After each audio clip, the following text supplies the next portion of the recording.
Bonjour à tous, bonjour à toutes. Pas d'assaut, pas de radio, une émission de la formation sur l'écriture journalistique menée par Marie Fringant de Radio Fuse et proposée par Lara.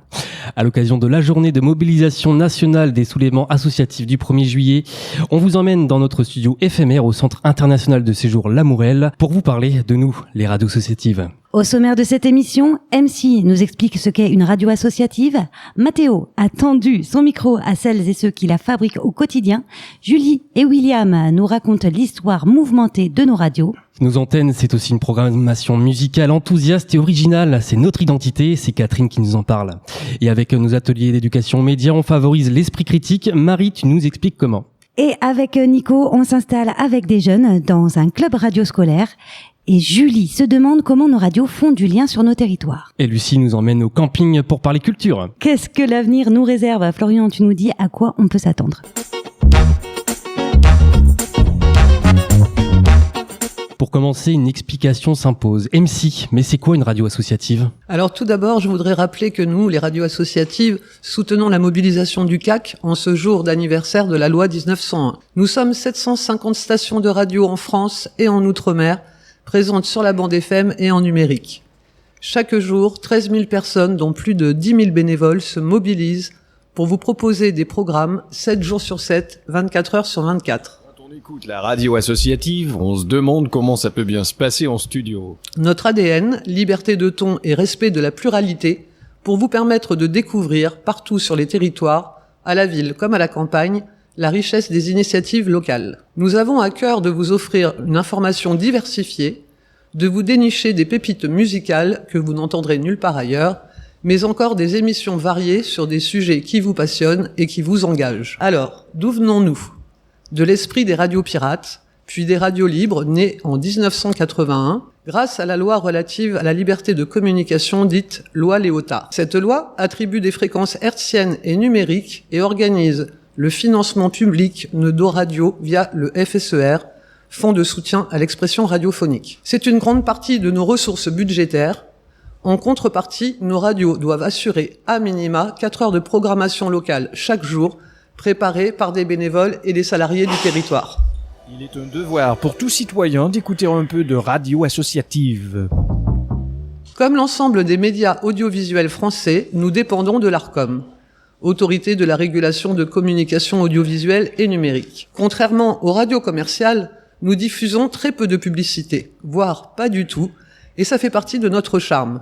C'est la loi qui nous l'impose, et on ne s'en plaint pas. De nombreuses menaces planent sur notre liberté d'expression, volonté politique, budget en restriction, fin des fréquences FM prévues en 2033. Vu l'ambiance, je suppose qu'on va encore avoir une belle journée de détente. Radio Balade 101.8. On a compris ce qu'est une radio associative et maintenant on voit qui fait la radio associative avec toi, Mathéo. Oui, je voulais me poser cette question. Qui sont ces bénévoles et ces salariés qui font nos radios associatives ? Je suis donc allé demander à Fran, Julie, William et Lucie qu'est-ce que vous aimez dans vos radios et qu'est-ce qui vous fait vibrer ? Bonjour, je suis Fran de Radio Fuse. C'est une grande découverte, j'y connaissais absolument rien. Je suis arrivée il y a 2 ans et en déménageant dans le camion, j'écoutais la radio et super programmation musicale, des morceaux qui me paraissaient familiers, pour autant j'en connaissais aucun. Et je me suis dit, c'est quoi cette radio ? J'adore la programmation et je me renseigne, c'est Radio Fuse. Et le hasard a fait que peu de temps après, j'ai eu vent d'un atelier de découverte du journalisme radiophonique. Je me suis inscrite et là, ça a été une semaine absolument géniale. J'ai rencontré des gens super. J'ai évidemment envie de continuer cette expérience. Et là, Marie Fringant et les autres journalistes qui étaient là me proposent d'intégrer la radio et c'est ce que j'ai fait. Et maintenant, ça fait 1 an que j'y suis et pour rien au monde, je repartirai. Alors, je m'appelle Julie, je travaille à Radio Escapade, à Saint-Hippolyte-du-Fort, qui est une radio associative qui existe depuis 1997. Et qu'est-ce qui te plaît dans les radios associatives ? Le rapport aux bénévoles. Moi, je suis tout le temps en contact avec les bénévoles qui viennent faire des émissions. On a quand même une 40aine de bénévoles qui défilent dans nos studios, donc c'est beaucoup de monde à accompagner. Et ce que j'aime, c'est la diversité des émissions qui sont proposées, l'implication que les gens ont à faire partager leurs intérêts, des passionnés en général qui viennent faire des émissions, et de toute génération, de tout milieu, et ça, je trouve que c'est une richesse. Après, dans mon travail, j'aime parler à la radio, ça me plaît. C'est un exercice qui m'intéresse toujours. Et l'administratif, c'est le poste que j'ai. C'est pas toujours, c'est un peu le poste de l'ombre, mais il faut savoir que sans ça, ça tourne pas. Voilà. Je m'appelle Lucie Calas et je suis dans la radio associative Radio Albi-Gesse, donc située dans le Tarn, à Albi. Ce qui me fait vibrer, c'est surtout l'accompagnement des bénévoles et aussi des invités. Ce qui me fait vibrer, c'est les yeux qui s'écarquillent quand il ou elle rentre pour la première fois dans le studio. C'est les grandes respirations que il et elle prennent après avoir entendu dans leur casque « On commence dans 10 secondes !» C'est leur voix qui tremble, qui assume, qui chuchote, qui chante, qui s'exprime sur les ondes, souvent pour la première fois. Hein. C'est ce qui me fait vibrer, c'est aussi les sourires de fierté à la fin des enregistrements. C'est l'admiration des proches pendant les écoutes. C'est les mains qui checkent, c'est les yeux qui pétillent, c'est les joues qui rougissent. Enfin voilà, c'est les phrases aussi comme j'aurais jamais pensé faire ça un jour, ou c'était exceptionnel, je peux revenir. C'est leur dire qu'on a tous et toutes quelque chose à dire et qu'on mérite d'être entendu. En fait, c'est aussi leur rappeler que ils et elles sont des citoyens et citoyennes qui ont un pouvoir d'action et que les mots et les actes comptent. Et aussi, nos radios permettent à certains de trouver leur place. Salut, moi c'est William de Radio Larzac. Donc j'ai 63 ans. J'ai pas encore acquis tous mes droits pour accéder à la retraite. J'étais demandeur d'emploi, bénévole sur des émissions à Radio Larzac et puis pouvant bénéficier d'un contrat aidé. L'équipe de Radio Larzac, que ce soit les salariés et les administrateurs, m'ont fait confiance et m'ont permis d'intégrer l'équipe. À l'opposé, sur la pyramide des âges, les radios accueillent aussi des jeunes en service civique, ce qui leur permet aussi de découvrir ce monde passionnant de la radio et peut ouvrir aussi à des emplois, enfin peut donner des idées à des jeunes peut-être parfois un peu perdus aussi sur des nouveaux métiers de la radio, que ce soit vers le journalisme, vers l'animation ou vers la technique de son. Et vous, ça vous tente ? Venez, on vous attend dans nos radios associatives. Merci Mathéo pour ce recueil de témoignages. La diffusion des radios associatives n'a jamais été simple. Elle a donné lieu à une succession de bras de fer avec le pouvoir. William et Julie, vous nous retracez les débuts houleux de cette histoire. Tout a commencé à la Libération en 1945. L'État établit un monopole sur les stations de radio et crée une radio publique, Paris Inter, qui devient France Inter en 1963, à laquelle s'ajoutent France Culture et France Musique. Les radios qui existaient avant-guerre ne peuvent plus émettre en France. En théorie, puisqu'elles installent leurs émetteurs dans des pays voisins, d'où leur nom de radio périphérique. Ce sont Europe numéro 1, RTL, RMC ou encore Radio Andorre. Elles peuvent ainsi retrouver leurs auditeurs français. Dans les années 70, des groupes contestataires s'inspirent des expériences anglaises et italiennes et s'organisent pour créer les premières radios pirates, dites aussi radios libres. Radio Verte, première diffusion. Émission Manifeste. Les radios vertes sont arrivées hier sur Paris, bravant la loi, ouvertement, puisqu'on leur avait refusé leur demande de dérogation au monopole. Elles sont arrivées par provocation, pour rompre les carcans de la non-communication, pour protester contre la mainmise sur la France du monopole d'État. La création de ces radios répond aux besoins de liberté d'expression politique issus de mai 68. Et à l'amour du rock'n'roll. Dès 1976, on installe des antennes sur les toits, on enregistre dans des chambres de bonne, on bricole du matériel. Alors, il n'y a pas besoin d'énormément de matériel, il faut un petit mélangeur, une ou deux platines, quelques micros, des casques et évidemment un émetteur. Les stations se multiplient à Paris. Radio Ivre, la seule radio en France qui diffuse du reggae de la Jamaïque. Radio Montmartre qui émet sur 90,7 MHz. Le carrefour des radios libres, avec ce matin sur 102 MHz. Radio Fil Rose. Radio 11 débrouille, Radio 11 détend, Radio 11 défend. En modulation de fréquence sur 102 MHz. Le phénomène s'étend partout en France, souvent en résonance avec des luttes ouvrières et paysannes avec Lorraine Cœur d'Acier à Longwy, Radio Quinquin et Radio Campus dans le Nord ou encore Radio Castagne à Alès. Il y avait toujours de la lutte, on était toujours en train de se bagarrer. C'est pour ça qu'on l'a appelé la Radio Castagne. Allô, Radio Castagne ? Je rappelle quand même que pour les auditeurs qui viennent juste de prendre la radio, que les mineurs sont en train d'occuper le puits d'Estival. Allô, Radio Castagne ? Ici donc, c'est le fond de la mine. Une radio éphémère, Radio Larzac Libre, est même installée au pied de la Tour Eiffel lors de la montée à Paris des paysans en lutte. En mai 77, le président Giscard d'Estaing demande au gouvernement de mettre fin aux radios pirates. Un jeu du chat et de la souris s'engage alors entre pirates et policiers. Des radios sont sévèrement réprimées, leurs animateurs arrêtés, leur matériel et leurs émetteurs saisis et détruits. Je fais un appel à tous. Rendez-vous devant le Central 14, avenue du Maine, à Paris, pour soutenir tout simplement votre radio libre, qui est Carbone 14, une radio qui vient d'être en partie saisie par l'intermédiaire de ses animateurs. La liberté vient d'être assassinée à Paris. Peut-être que dans quelques minutes, nous serons même brouillés nous-mêmes sur notre fréquence. En attendant, je fais appel à tous les gens épris de liberté, pour se rendre immédiatement, où ça ? Dans le 14e, à l'avenue du Maine, devant le commissariat central du 14e, klaxonner et demander la libération de tous nos animateurs. Après sa victoire au présidentiel en 1981, François Mitterrand tient sa promesse électorale. Lui qui avait été inculpé pour avoir participé à une émission sur Radio Riposte, promulgue la loi portant dérogation au monopole d'État de la radiodiffusion le 9 novembre 1981 et ouvre enfin l'accès à la bande FM. La course aux fréquences est alors lancée et ce sont près de 1200 radios qui candidatent et revendiquent la liberté d'émettre. Certaines ont disparu depuis, d'autres ont pris une orientation commerciale, mais beaucoup ont gardé un statut associatif en héritière de ce mouvement. Parmi elles, Radio Libertaire à Paris, Radio Canu à Lyon, Jet FM à Nantes, Radio Primitive à Reims, l'Écho des Garrigues à Montpellier, Radio Zema en Lozère, Radio FMR et Mounpaïs à Toulouse occupent toujours la bande FM. Et depuis, beaucoup d'autres les ont rejoints. Merci à William et merci à Julie. Et d'après toi, Catherine, qu'est-ce qui fait notre force ? La force de nos radios associatives, c'est la musique, bien sûr, pas de pub et une playlist originale. Vous pensez que c'est simple ? Eh bien non.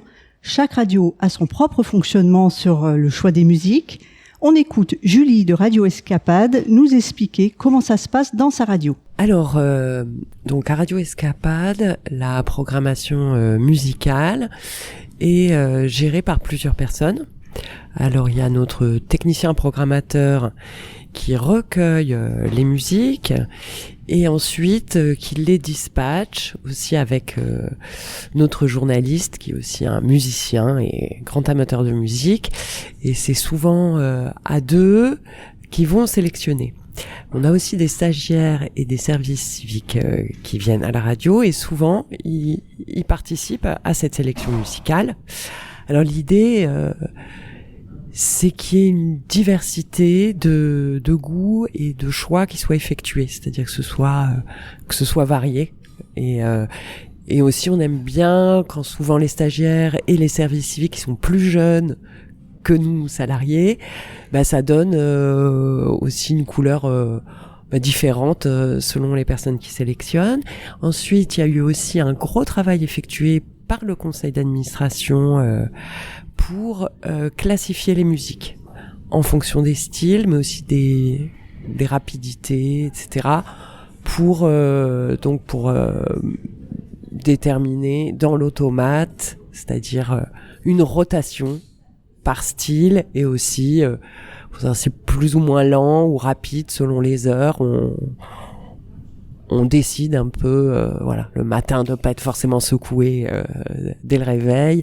Et voilà comment se fait cette sélection. Oui. Après, je voudrais ajouter aussi que donc on reçoit beaucoup de musique de labels. On essaye quand même de mettre en avant, alors ce qui nous plaît, mais les artistes locaux, c'est-à-dire les musiciens et musiciennes du coin. que souvent on entend en concert, en festival, et qu'on puisse les entendre directement sur nos ondes. Vous l'avez compris, ça demande un certain sens de l'organisation, quelques compétences techniques pour l'utilisation du logiciel de programmation et surtout beaucoup de temps. Parfois les chroniqueurs ont la liberté de choisir leur musique pour leur émission. Mais en règle générale, chaque radio a une couleur musicale précise, de la nouvelle scène française francophone au jazz en passant par du rock. Le principal pour nous, radio associative, c'est d'être différente des grandes radios nationales et commerciales et surtout d'ouvrir vos oreilles à de nouveaux sons, sans pub, ou presque. Pour moi, ce sera Radio Zema, s'il vous plaît. Et sans pub, bien sûr.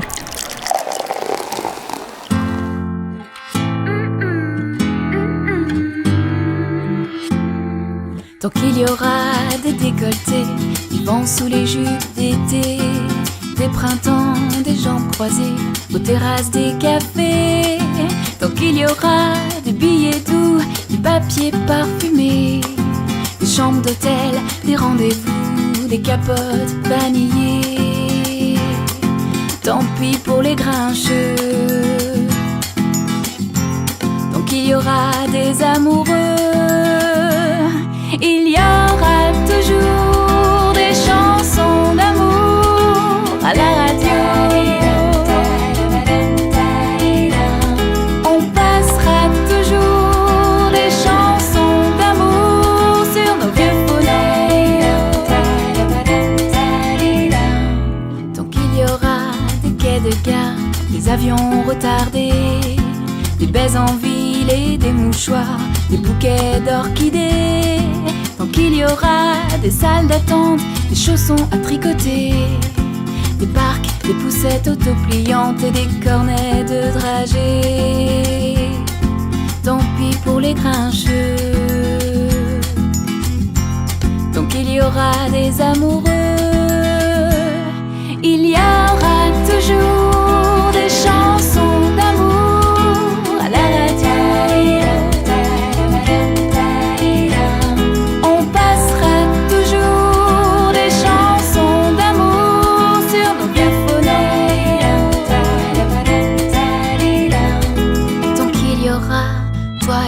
Et le chat sur le canapé, nos fous rires, nos n'importe quoi, et nos deux mains serrées.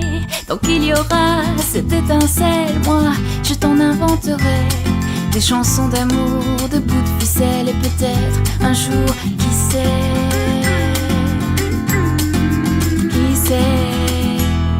on passera un jour ma chanson d'amour à la radio.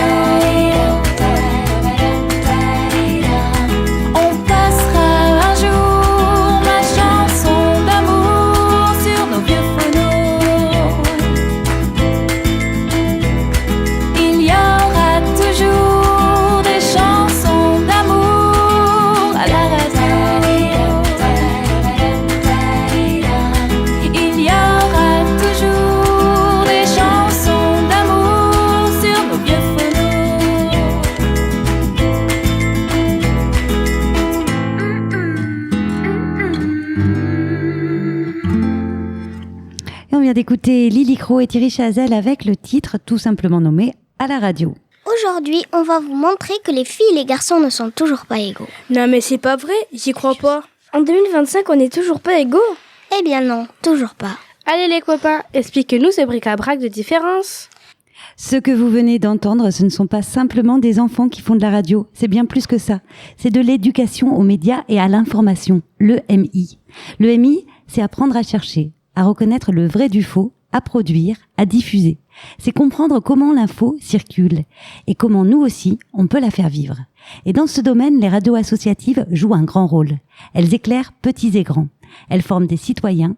À travers une enquête récente commandée par Les Locales, la grande fédération des radios associatives, on s'aperçoit que les scolaires sont souvent les premiers à bénéficier de nos ateliers. Mais l'éducation aux médias, ce n'est pas que pour les enfants. Les seniors partageraient 7 fois plus de fake news sur les réseaux sociaux que les 18-40 ans. Alors, nous allons partout. On travaille dans nos ateliers avec les centres sociaux, avec des personnes en situation de handicap, dans les EHPAD, dans les médiathèques, en milieu carcéral. Les enfermés dehors, bonjour. Aujourd'hui, nous sommes avec Marine, Amélie, Jean-Marie, David, Jean-Luc, moi Daniel, et nous recevons un auteur, Didier Cornaille. Au total, ce sont plus de 30 000 bénéficiaires, toujours selon cette même enquête, qui ont pu participer aux ateliers partout en France. Un atelier radio, c'est comme un atelier de menuiserie. Nos apprentis ne fabriquent pas des portes ni des fenêtres, ils fabriquent des reportages, des interviews, des fictions sonores, des objets radiophoniques à plusieurs mains. Dans nos ateliers, on apprend à manier les outils. Le micro, la parole, l'écoute, le montage, on ponce, on affine l'esprit critique et on assemble les récits. Petit à petit, on construit quelque chose ensemble. Finalement, on fabrique des portes entre ce que l'on connaît et ce que l'on ne sait pas. Des fenêtres qui s'ouvrent sur un ailleurs. Et c'est en créant ensemble qu'on apprend ensemble. Et si les radios associatives ont une épingle à tirer dans ce jeu de l'éducation média, c'est grâce à notre expertise, notre engagement. À la diversité de nos métiers, journalistes, animateurs, techniciens, nous sommes partout en France. Il y a toujours une radio asso à côté de chez vous. Alors, si vous pensez éducation aux médias, pensez radio associative. Merci Marie, et d'ailleurs certaines de nos radios assos sont entièrement consacrées à cet aspect de nos missions. C'est le cas de Plus FM, une radio scolaire. Où travaille Nicolas? Je débarque en septembre 2024 dans une radio en milieu scolaire, Plus FM, qui existe depuis 1988. Mon contrat de travail stipule que je dois m'occuper du club radio. Là, je vous vois venir vous demander, c'est quoi un club radio? Oui, je vous le demande. Ok, je suis sympa, je vous explique. Ce club radio fait partie de nombreux clubs proposés par l'établissement scolaire Jeanne d'Arc de Mazamet entre 12h30 et 13h35. Il est ouvert aux élèves du collège et du lycée. Cette année, je m'occupe de 11 élèves âgés de 12 à 14 ans. C'est gratuit et les élèves inscrits peuvent venir, comme je disais, à la pause méridienne, à toutes les récrés et pendant les trous de leur emploi du temps, à condition que les devoirs soient faits. École en priorité, bien évidemment. Le studio est bien équipé avec plusieurs ordinateurs pour la rédaction, un autre pour la diffusion radio et pour la pige, c'est-à-dire la totalité du contenu produit par la radio. On a aussi 5 micros et une table de mixage offerte par la radio 100%, une radio commerciale de Mazamet. On peut écouter les productions des élèves 24 heures sur 24, 7 jours sur 7 sur le 103.6 en FM et sur le site internet de la radio, radioplusfm-mazamet.fr. Waouh, c'est bien beau tout ça, mais qu'est-ce qu'on y fait dans ce club radio, Nicolas? Les élèves apprennent à placer leur voix, à faire de la réalisation et du montage avec le logiciel Audacity. Je leur enseigne l'art de l'interview, par exemple, à réaliser des micro-trottoirs pendant la récré avec les enseignants, l'équipe éducative et administrative et avec leurs petits camarades de classe s'ils le souhaitent. Ensuite, on travaille l'animation, la technique, la production et les notions basiques du journalisme. À la fin de l'année, une émission en direct permet aux élèves du club radio de faire écouter au public leur interview d'Antoine Tabar, le secrétaire de l'Arcom pour l'Occitanie, Olivier Fabre, le maire de Mazamet et président fondateur de 100% Radio, et leur reportage au cœur du CDI. Quel est l'intérêt d'un club radio? Vous avez raison de me poser la question. La radio, c'est le son, la voix, l'oral, et on entend sa voix pour la première fois. Sur mes 11 élèves, j'ai une élève hyperactive et un autre dyslexique. Depuis, ils s'améliorent sur leur vocabulaire, la concentration, la rigueur et entretiennent leur culture à la fois générale musicale. Au début, ils hésitent, bafouillent, écorchent les mots. Avec de la patience et de la persévérance, ils y arrivent. Tout cela s'apprend. Ça passe par un travail collectif, comme un orchestre symphonique, où chacun se répartit les tâches. Et finalement, ça donne une radio cohérente et dynamique. C'est un média formidable pour l'apprentissage de la citoyenneté, à travers le respect de la parole et la cohésion. Le club radio, c'est surtout un grand moment de partage.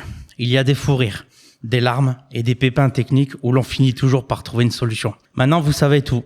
J'en profite pour dire merci à Virgile, Maxence, Marceau, Manon, Lucas, Henri, Kylian, Yann, Evan, Raphaël et Gabi pour cette belle année radiophonique. On se retrouve à la rentrée ou pas. Merci Nicolas. Et pour toi Julie, nos radios unissent des inconnus.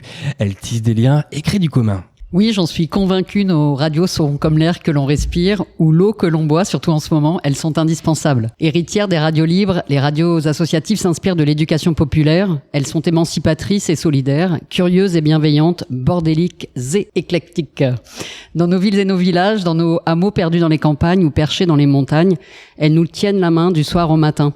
Elles sont sans gêne, s'installent dans notre lit, se glissent dans notre douche, elles s'invitent dans notre voiture, elles accompagnent nos insomnies.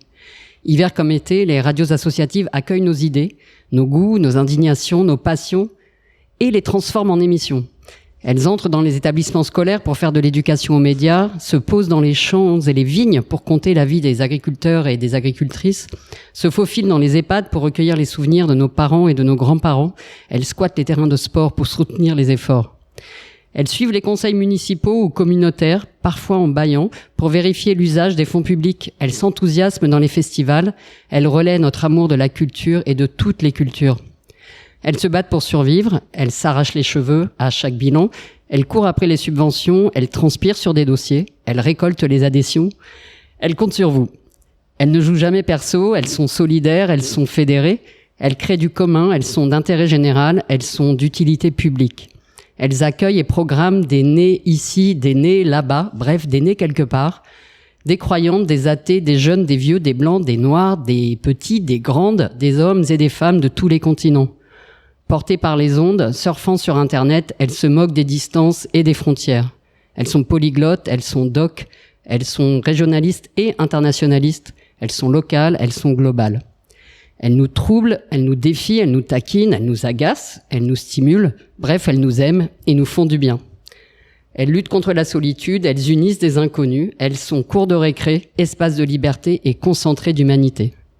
Et toi, ta radio associative, comment elle fait du lien?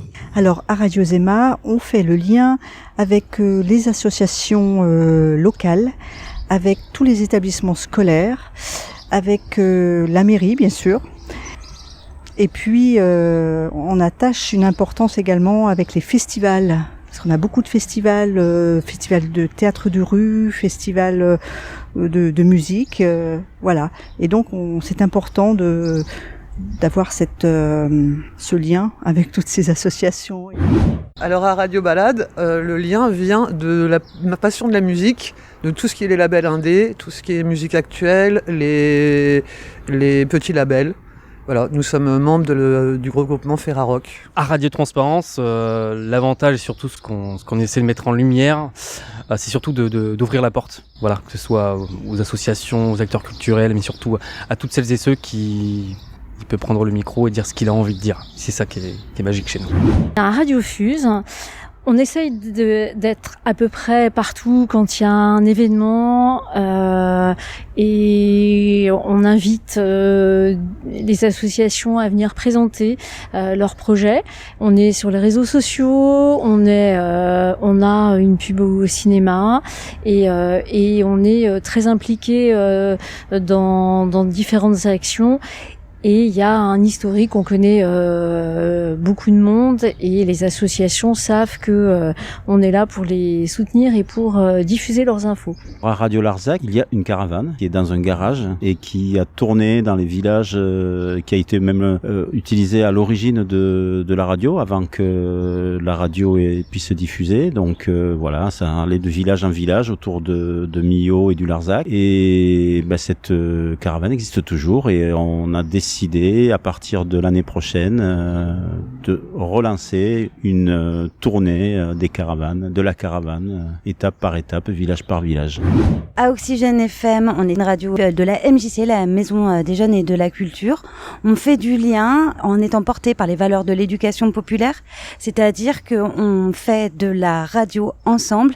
Donc on fait ensemble, c'est en faisant qu'on apprend. À Radio Pays d'Hérault, RPH Sud, on fait du lien depuis à peu près 40 ans en proposant une playlist à l'image de nos éditeurs et nos auditrices très riches, très variées, en proposant des informations locales, socialement engagées, en ouvrant la porte de nos 2 studios à tous nos adhérents, adhérentes, à toutes celles et ceux qui veulent faire des émissions, en étant au plus près, on fait du lien en étant au plus près des besoins, des envies, des passions de nos auditeurs et de nos auditrices. À Radio Escapade, la naissance même de la radio est liée vraiment à l'histoire du lien, de faire le lien entre 9 cantons. Et l'association porteuse de la radio s'appelle La Preuve par 9. C'était ces 9 cantons. Et c'était vraiment parce que comme on est dans des endroits très vallonnés, c'était faire du lien entre ces différentes vallées, ces gens qui se croisent pas forcément. Donc déjà, c'est né de ça, d'un lien géographique. Et alors ensuite, les liens, ils sont divers. D'abord entre les générations, parce qu'on a des animateurs bénévoles. Notre doyen, il a 84 ans, je crois, si je me trompe pas. Et les plus jeunes, c'est des collégiens. et tout ce beau monde peut se croiser aussi. Pour moi, c'est vraiment un endroit où je croise des gens que je ne croiserai pas ailleurs. La radio Albigès, elle fait du lien en étant présente sur plusieurs événements dans différents quartiers et en rappelant aussi surtout à chacun et chacune qu'ils sont tous et toutes bienvenus dans les studios à notre rencontre pour partager qui ils sont, qui elles sont, parce que tout le monde a quelque chose qui peut être intéressant à partager. À Radio Sommières, pour faire du lien, ce qu'on fait, c'est qu'on va dans les écoles, on va dans les maisons de retraite, on va un peu partout pour essayer de rencontrer tout type de personnes, et on fait venir aussi tout type de personnes dans nos locaux pour essayer de donner la parole à toutes et tous et pouvoir faire découvrir ce que fait tout le monde aux uns et aux autres. À Plus FM, on est dans la transmission.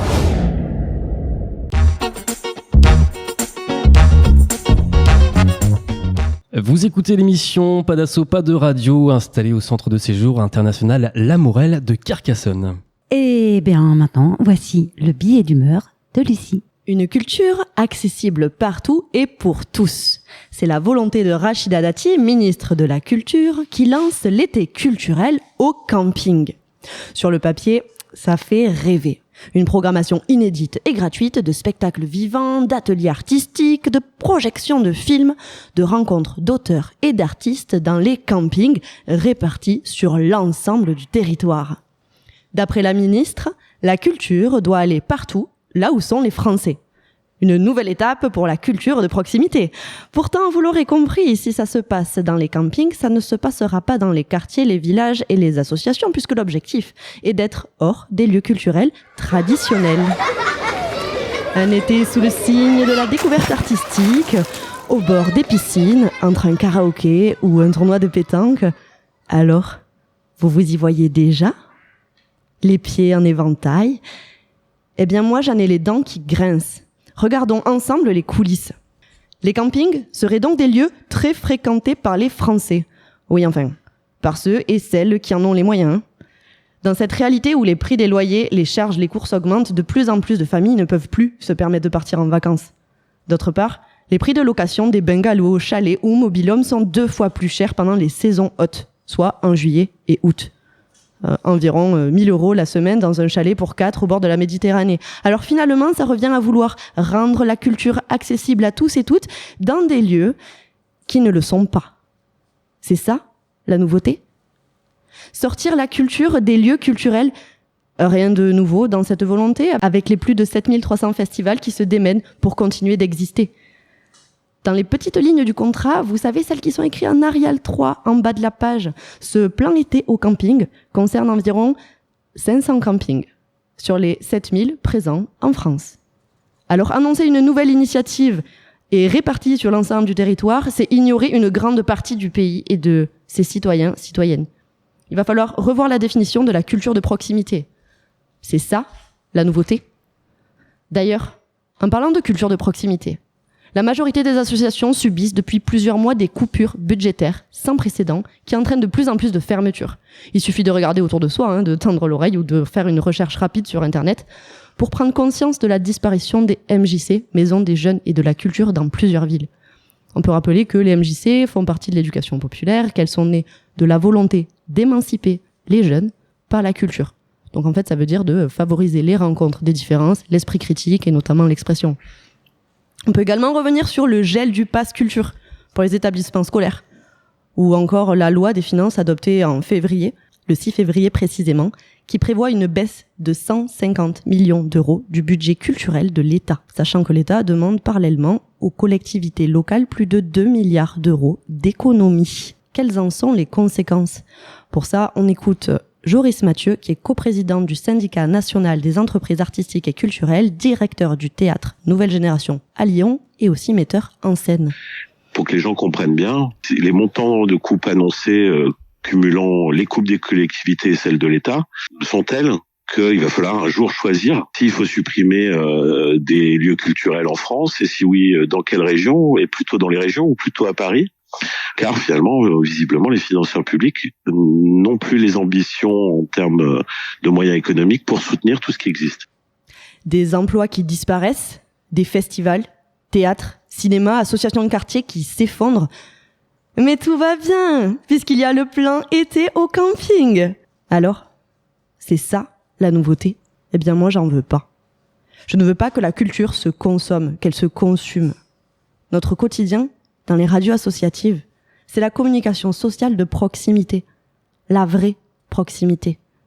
C'est partage de passion, c'est aussi les partages de questions, d'innovations des habitants et habitantes. C'est transmettre des mots, des actes, des mémoires, le vivant. Alors n'oublions pas que nous avons tous et toutes un pouvoir de dire, de faire et d'agir. Merci Lucie. Et oui, la radio, c'est la vie. La vie, elle a un avenir. C'est ce que tu vas un peu nous expliquer, Florian. L'avenir des radios. Et demain, qu'est-ce que c'est ? Ce cri d'alarme à présent des radios associatives qui se disent en danger de mort. Et surtout, la pérennité. Pour l'avenir des 700 radios associatives en France et la diversité qu'elles garantissent.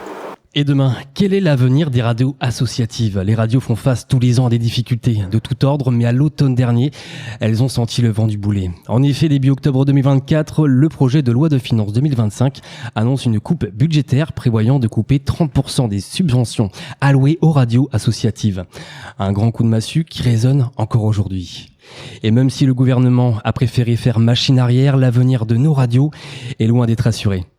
On n'en reparlera jamais assez. Les radios associatives locales jouent un rôle essentiel dans le paysage médiatique français. Il se passe ici des choses qu'on n'entend pas ailleurs. Et ça, c'est important. Qui pour créer du lien sur nos territoires locaux, si demain les radios associatives n'émettent plus. Aujourd'hui, les radios associatives sont plus engagées que jamais. Que nous, on fera pas de la radio publicitaire. S'il faut qu'on se batte encore 25 ans, on va se battre pour 25 ans. Parce que nous, notre démarche, pas de publicité. Autre défi pour les radios associatives, l'arrivée de la radio numérique, le DAB, qui équivaut à l'extinction de l'AFM et pose beaucoup de questions, comme nous l'exprime Jérôme Boson, trésorier de l'ARA, l'Assemblée régionale des radios associatives. Sur le DAB+, je suis mitigé parce que c'est une technologie qui amène encore plus de diversité radiophonique. Donc là, moi, je suis favorable, en absolu. Mais est-ce que elle n'arrive pas forcément trop tard parce que il faut se rééquiper, avoir des voitures neuves. Maintenant, qu'on le veuille pas, on peut se dire, quand on écoute la radio avec une application, on est fliqué parce que c'est l'IP, et que donc on peut peut-être nous dire, nous envoyer de la publicité par rapport à la radio qu'on écoute. Et je dis pas que l'IP c'est génial, mais beaucoup de gens, en fait, en tout cas les jeunes générations, s'ils écoutent la radio maintenant, c'est avant tout par le biais de l'application. Donc le DAB est un peu en retard, même s'il peut amener la diversité, mais il marche pas partout. Les zones rurales, est-ce qu'on va créer des déserts radiophoniques ? Est-ce que c'est après les déserts médicaux ? Je sais pas. Donc moi je pense que la radio en hertzien, sauf si on nous explique que la FM doit être revendue à je ne sais trop qui, mais encore beaucoup d'avenir devant elle. Après, je sais qu'il y a le livre blanc qui, normalement, l'a fait disparaître à plus ou moins courte échéance. Je suis inquiet un peu par certains côtés, mais je suis assez confiant parce que je vois comment on s'est mobilisé, et je sais que on est capable de faire plier quelques gouvernements et que les Français les citoyens sont attachés à la radio. C'est pas demain qu'ils seront prêts à la faire et à la laisser disparaître. Vive la radio. Chers auditorices, si demain pour nous c'est le silence radio, ce ne sera pas seulement un poste qui s'éteindra, c'est le lien social qui sera en danger et toute notre liberté d'expression. Notre histoire, c'est aussi la vôtre, alors on compte sur vous. Vous pouvez nous soutenir en continuant à nous écouter, en adhérant à nos associations et en parlant de nous autour de vous. La solidarité reste et restera notre plus belle fréquence. Merci Florian, et c'est la fin de cette émission. Pas d'assaut, pas de radio, une émission réalisée dans le cadre de la journée de mobilisation nationale le 1er juillet, une initiative du comité d'associations citoyennes. Et cette émission a été réalisée par de nombreuses personnes, mais je vais laisser la parole à Marie Fringant qui a animé cette formation avec nous pendant ces 3 jours. Merci à toi, Marie. Merci à vous toutes et tous. Merci à Cathy de Radio Zema. Merci à MC de Radio Balade, Florian de Radio Transparence, Fran de Radio Fuse, Julie de Radio Escapade, Julie de RPH, Lucie Albigès, Marie Oxygène, Mathéo Radio Sommière, Nicolas plus FM de Mazamet, William de Radio Larzac. Et un énorme merci à Mathéo de Radio Sommière qui a vraiment assuré pour la technique. Merci à toi Mathéo et bravo. Merci vraiment à toutes et à tous pour votre enthousiasme, pour votre détermination et votre patience. Merci à toutes et à tous.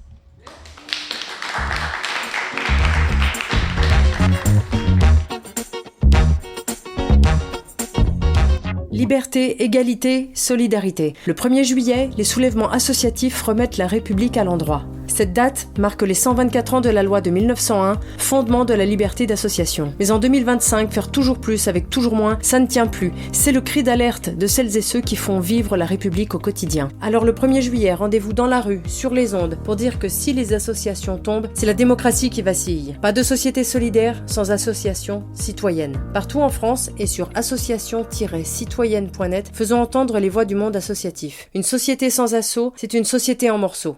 L'intelligence associative n'est pas artificielle, c'est elle qui nous sauvera. Les radios associatives réunies au sein des locales s'associent à cette initiative.